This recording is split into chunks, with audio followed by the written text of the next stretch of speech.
Gracias por continuar con nosotros aquí en tu programa Torre Médica. Estamos en nuestro primer bloque de entrevistas con nuestra invitada especial, la doctora Julia González Solís. ¿Cómo estás, Julia? Muy bien, muchas gracias por la invitación y contenta de estar nuevamente aquí con ustedes. Qué gusto de verdad, Julia, que estés de nueva cuenta en esta tu casa y que obviamente hablar sobre un tema importante, ¿no, Anaí?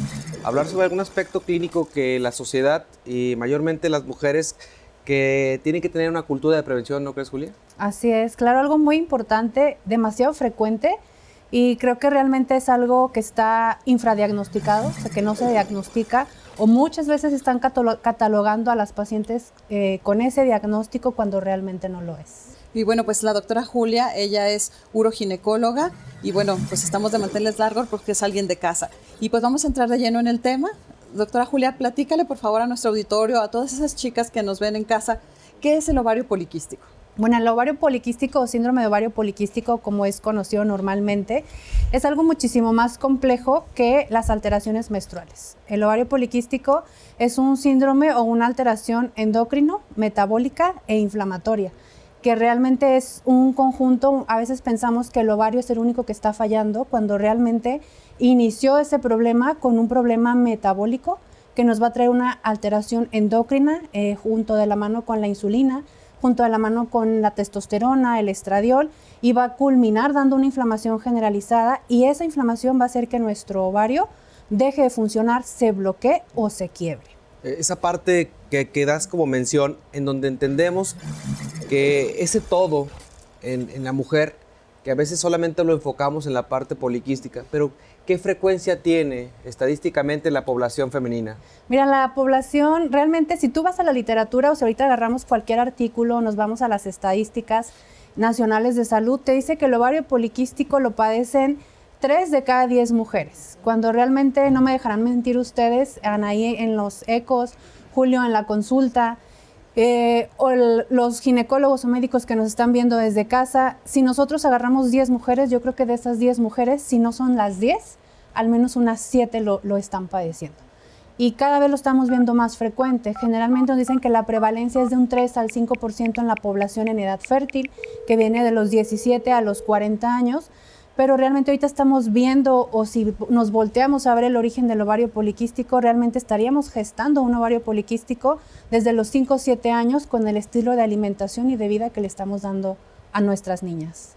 Y bueno, ya estuviste englobando algunas causas, pero así cruentamente o tajantemente, ¿cuáles serían las principales causas del síndrome de ovario poliquístico?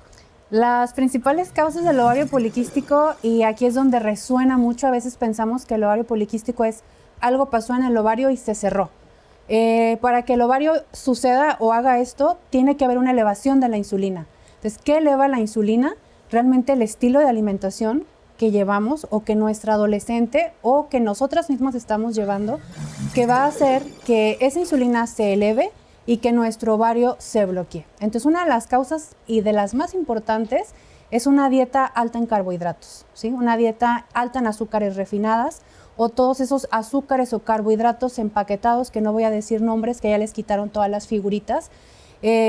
Falta de ejercicio, o sea, realmente hay que dejar de satanizar también los alimentos, la falta de movilidad.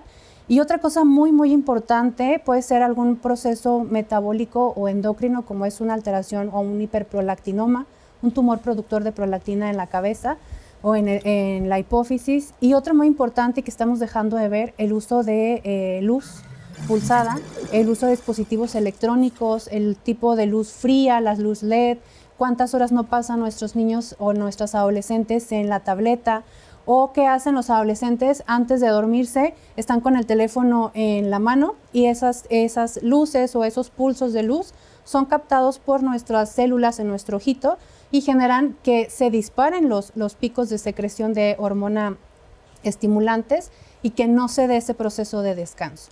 Entonces, es un proceso multifactorial, y cuando decimos multifactorial es porque realmente no sabemos la causa original de todo esto.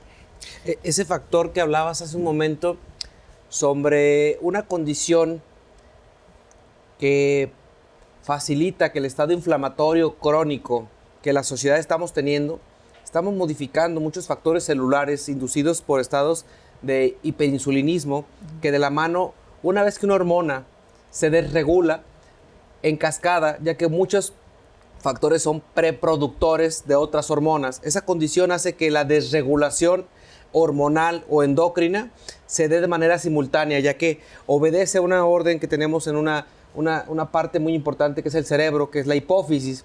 Cuando una hormona se empieza a desregular, empieza a generar un cortocircuito en el resto de los tejidos que de alguna manera deben de responderle, y esa condición de generar un desorden metabólico, en este caso hablamos en el ovario poliquístico, pero en el varón hablamos de condiciones en donde la libido y otras cosas se van de la mano en todo este tipo de condiciones. Y la obesidad ha sido sin lugar a duda uno de los predisponentes más importantes para que la sociedad estemos viviendo en hombres y en mujeres condiciones como estas.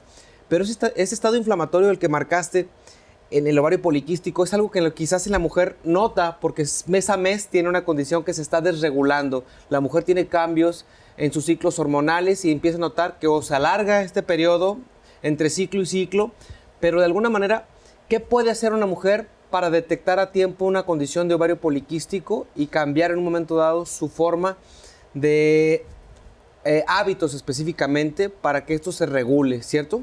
Cierto, pues los primeros datos que vamos a tener va a ser, y por el que la mayoría llega a consulta, son alteraciones en la menstruación. Cuando realmente este dato va a ser cuando ya estamos a punto de que ese ovario o ya se quebró o está a punto de caer en pique. ¿Qué datos podemos tener antes? Desde una simple pérdida de cabello, alteraciones, por ejemplo, en el ciclo de sueño, a esas niñas o adolescentes que les cuesta trabajo comenzar a dormir. Quiere decir que ahí nuestro eje hormonal está empezando a decaer, ¿sí? Esa hormona que hace que tú vayas, te acuestes, te duermas, es el estradiol. Entonces, aparte de cuidar la alimentación, porque no solamente es un estado de inflamación, de obesidad, de sobrepeso que te va a llevar a un ovario poliquístico, también los extremos, las dietas hipocalóricas, restrictivas o el estrés, ¿no? ¿Cuántas niñas no están viviendo en familias quebradas que de manera inconsciente es un estímulo psicológico, fisiológico para que el cortisol esté a tope y ese cortisol a tope te bloquee todo tu eje? O sea, un organismo estresado es un organismo que no le interesa reproducirse, por ende, ¿qué va a hacer para sobrevivir? Apagar tu eje ovárico, tu eje hormonal, para poder mantenerte en un estado de alerta. Entonces vas a poder tener alteraciones del sueño, pérdida de cabello, acné, puedes tener acné de las dos variantes, si hay predominio de deficiencia de estrógenos va a ser un acné rojo, englobado, indurado, aquel que es sumamente vistoso, llama mucho a la vista, o si es con un predominio de testosterona, va a ser un acné fino, granular, la cara grasosita. Entonces, desde que tú empieces a ver el predominio de acné o el predominio de patrón de caída de cabello, si tu adolescente no duerme.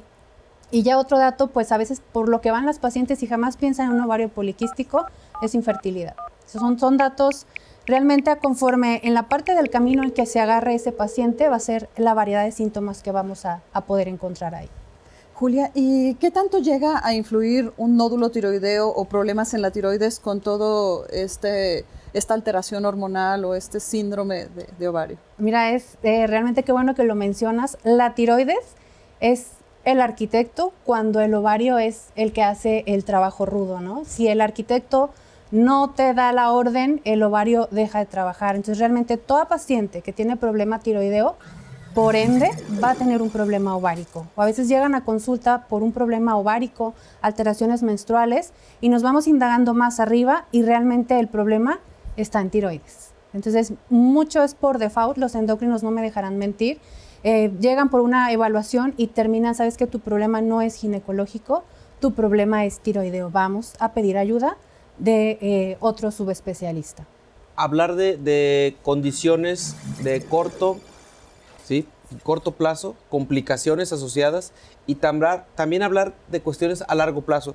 Entiendo que cuando se habla de síndrome de ovario poliquístico, a veces la mujer llegó a una evaluación, quizás no le llamo tardía, pero vamos porque ya hubo una situación clínica que se presentó en una mujer que a lo mejor desde su infancia no tuvo una visita al ginecólogo hasta que tomó la decisión de empezar una vida sexual, y obviamente tras de esa vida sexual va tras la búsqueda de una maternidad y se dan cuenta de que no se logra tener un embarazo y se dan cuenta de que venía arrastrando una condición endocrina o metabólica modificada. Si hablamos de algo a corto plazo, ¿cuál sería la complicación más frecuente en síndrome de ovario poliquístico? A corto plazo, sobrepeso. va de la mano al sobrepeso. A mediano plazo vamos a tener alteraciones menstruales y a un corto, mediano plazo, infertilidad. Y si nos vamos más allá, aquella paciente que logra embarazarse va a tener diabetes gestacional o aumento de la incidencia de preeclampsia. Y si todavía nos vamos más lejos, esa paciente tiene el 50% más de riesgo de padecer un cáncer de endometrio o un cáncer de mama. Bueno, perdón que los interrumpa, pero creo que este tema tiene mucho de dónde cortar y los invito a que se queden con nosotros para el siguiente bloque continuar y ahorita vamos a una cápsula de Piensa Saludable, ¿les parece? Vámonos. Vamos. Continuamos.